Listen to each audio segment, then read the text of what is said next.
Hi, I'm Daniel Fisher, Director of Product Optimization here at Sweetwater Sound. Today I'm very excited to show you the Electro-Harmonix HOG2. That's the harmonic octave generator, and this is the second version.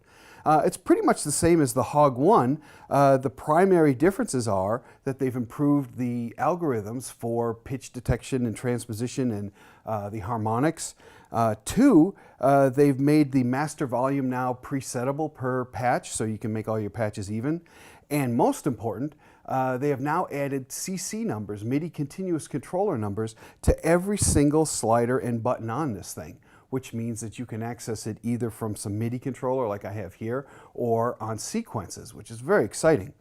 So we've already got a great front panel demonstration by our own Mitch Gallagher, so we have a link to that at the top of the video here. But what I want to show you today is what you can do with external controls. So the first thing I have here is the Electro-Harmonix 8-step program. It's an 8-step control voltage sequencer that you can manually change via slider, and I'm taking the output of that into the expression pedal input of the HOG. In fact, you can take this into the expression input of almost any pedal that takes a standard expression pedal. And what it will do depends on what mode you're in. So in this way, it's kind of it'll do each of these one tricks, whether it's octave bend or step bend, volume, freeze gliss, freeze volume, wah wah, or filter.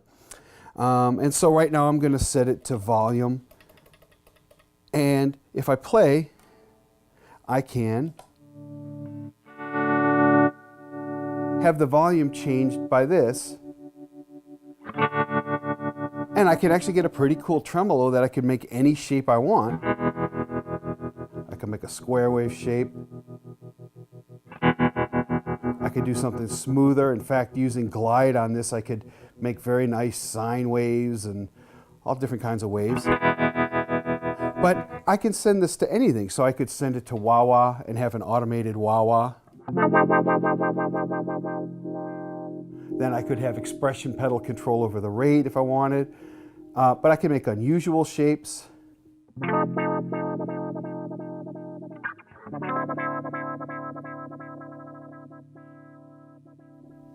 And it'll do that to whatever mode I put this on here. So for example, now I'm using a synthesizer filter.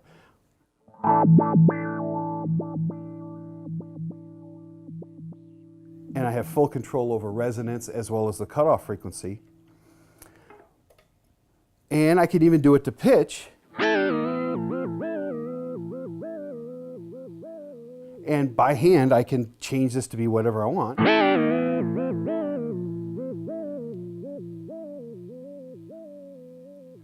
And all of that's pretty neat, except it's going to keep repeating over and over and over. If that's what you want, great.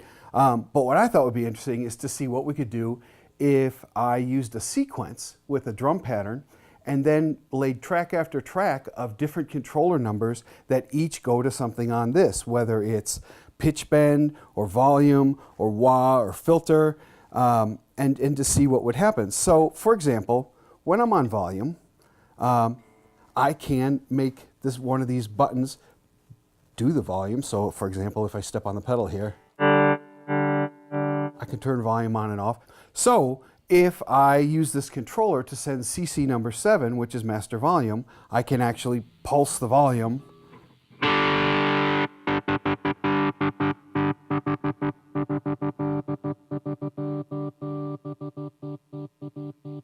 And that can be recorded to a sequence. So I have here a little sequence I made using a Beat Buddy drum pedal, and I have the volume sequenced here. So now I'll get volume pulses based on the recordings of that button push.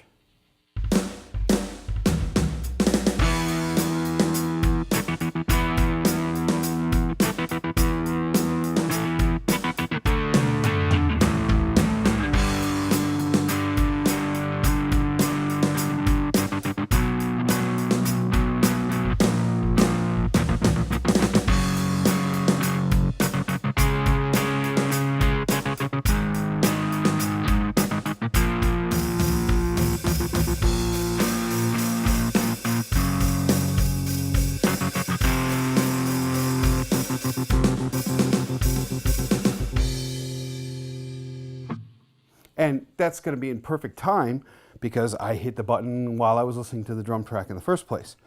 So now I can do a different track and I can have pad control over transposition. So for example, when I'm in the octave bend and I hit power things here, a little power chord, I can go to the 1 and I can go to any transposition I want here. And so what I did was record a sequence of me hitting those pads. And so now I could play a song where all of a sudden I could do an impossible set of transpositions rhythmically based on what I was listening to when I recorded it.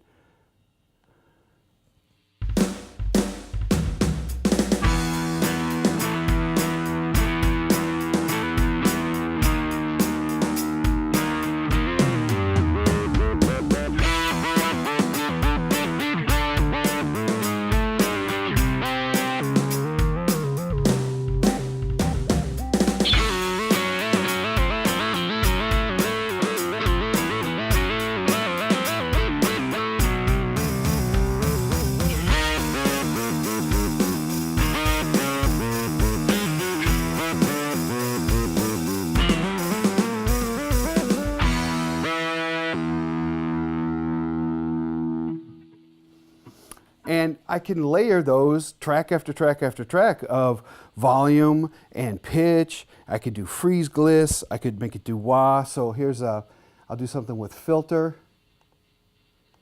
So now I'm just moving a filter slider up and down from the MIDI controller, and I'm recording that. I won't play the whole song through, but you'll just get the idea.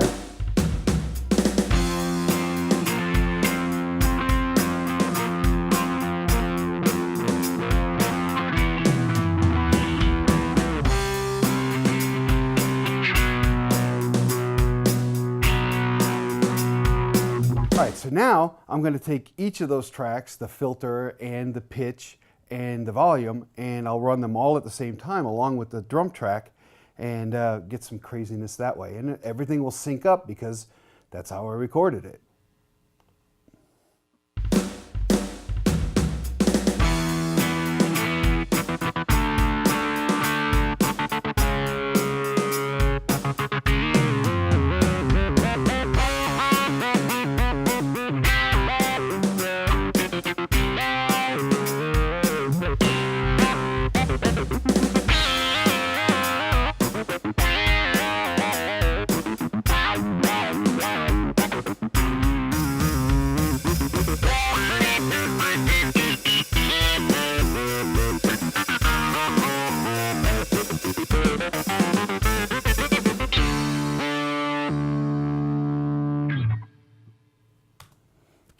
So that was the HOG2 by Electro-Harmonix. If you have any further questions about this or the 8-step program or the Novation SL MkII, please contact your Sweetwater sales engineer. My name is Daniel Fisher. Thank you very much for listening.